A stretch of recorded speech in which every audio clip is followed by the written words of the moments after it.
Let's talk more about the president's foreign policy challenges. The most pressing of them, of course, North Korea tonight. Elliot Abrams is Senior Fellow for Middle Eastern Studies at the Council on Foreign Relations in Washington. And Michael O'Hanlon, Senior Fellow in Foreign Policy at the Brookings Institution, also here in Washington. Gentlemen, if you stand by, we just moments ago received a statement by Secretary of State Rex Tillerson, and in part it reads on the North Korean situation. The United States strongly condemns North Korea's launch of an intercontinental ballistic missile. Testing an ICBM represents a new escalation of the threat to the United States, our allies and partners, the region and the world. Global action is required to stop a global threat. Any country that hosts North Korean guest workers, provides any economic or military benefits, or fails to fully implement UN Security Council resolutions is aiding and abetting a dangerous regime. All nations should publicly demonstrate to North Korea that there are consequences to their pursuit of nuclear weapons. We intend to bring North Korea's provocative action before the UN Security Council and enact stronger measures to hold the DPRK accountable. The United States seeks only the peaceful denuclearization of the Korean Peninsula and the end of threatening actions by North Korea. As we, along with others, have made clear, we will never accept a nuclear-armed North Korea. The President and his national security team are continuing to assess the situation in close coordination with our allies and partners. Again, a statement just moments ago, as I was introducing you all, from Secretary of State Rex Tillerson. Michael, your thoughts on that? Hi, Brett. Well, my first thought is that this sounds like an intensification of the economic pressure. If one listens to Mr. Tillerson's comments, he began by reminding other countries they have obligations about North Korean workers who may be on their territory, presumably about the kind of business they do with North Korea. What that suggests to me is that Secretary Tillerson is aware that there really probably are no good military options for the United States. We could try to shoot down missiles before they're launched, but that risks escalation, and it may not even be possible to do it very well if it's a mobile missile launcher, as you reported 15 or 20 minutes ago, and we don't know where the missile's launched from. So it just as a reminder, the economic instruments, however unsuccessful they've been so far, may still be our best recourse if the whole world gets behind it. In conjunction, Elliot, with that statement, at the same time, we're getting news from South Korea that the U.S., along with South Korea, holding joint ballistic missile drills in response to North Korea's ICBM test.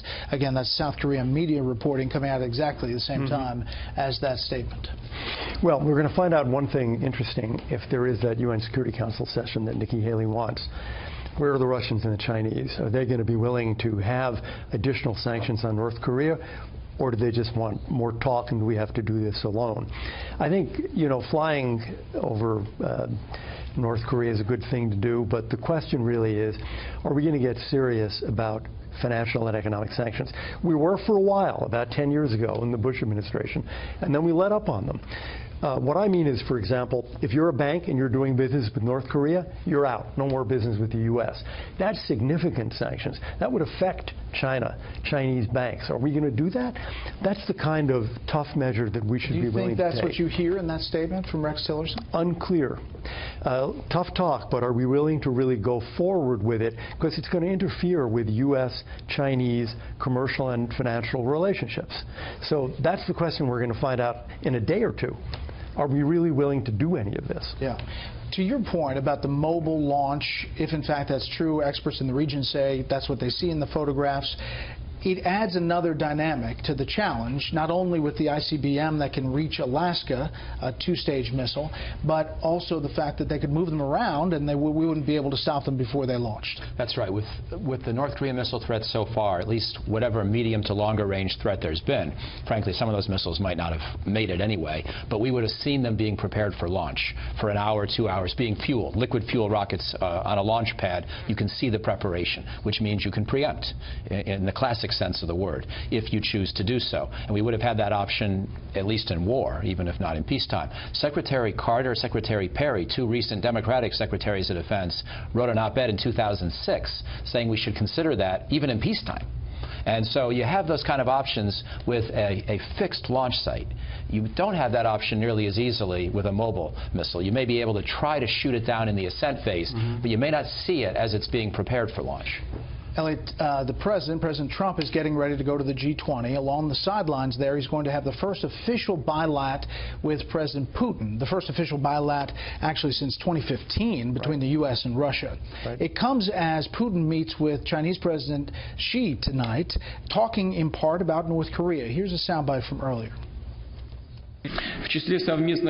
As a part of mutual bilateral priorities is a complex of solutions to the Korean Peninsula problems with a goal to guarantee a stable peace and stability in Northeast Asia. We agree to actively develop our mutual initiative based on Russia's step-by-step plan for Korean settlement and Chinese ideas, at the same time freezing the nuclear capabilities of DPRK and large-scale military exercises by the United States and Republic of Korea. So again, he says no more exercises. The U.S. obviously is doing something tonight with South Korea. Well, this is an important meeting. You know, the first Kennedy-Khrushchev meeting, Khrushchev decided Kennedy was basically a wimp, and that led to a crisis in relations. The critical thing here is that we say no to Putin on that, because they've been trying for decades to get us to stop doing military exercises with South Korea. They want us out of there. So if we agree to that, it's a terrible beginning of the relationship between Putin and Trump. I hope he rejects it. Quickly, this has changed the dynamic. I mean, this is a different level we're at right now. True? Yes, I think so. And by the way, I agree with Elliot. However, if we could get a freeze on nuclear production that we could verify, or that the Chinese and Russians and some other third parties could verify, I would consider a freeze for a freeze. But the one that's being offered now is not at all favorable to American interests. Right. And quickly, Elliot, on this other topic that is not getting a lot of coverage is this battle between Qatar and these other Gulf states about what's going to happen and for Qatar possibly supporting extremism and terrorism. The Qataris need to come at least halfway. They need to stop doing what they're doing. If this results in the end of the Gulf Cooperation Council, it's just a gift to Iran, and we should really be working hard to avoid that. It would help, by the way, if we had a State Department full of diplomats. And one of the problems here is Secretary Tillerson is a kind of one-man band. We've got no Assistant Secretary for Asia, got no Assistant Secretary for the Near East. Makes it hard to do all this diplomacy. Okay. Elliot, Michael, fortuitous 4th of July to have you in. Happy Independence Day. Thank you very much.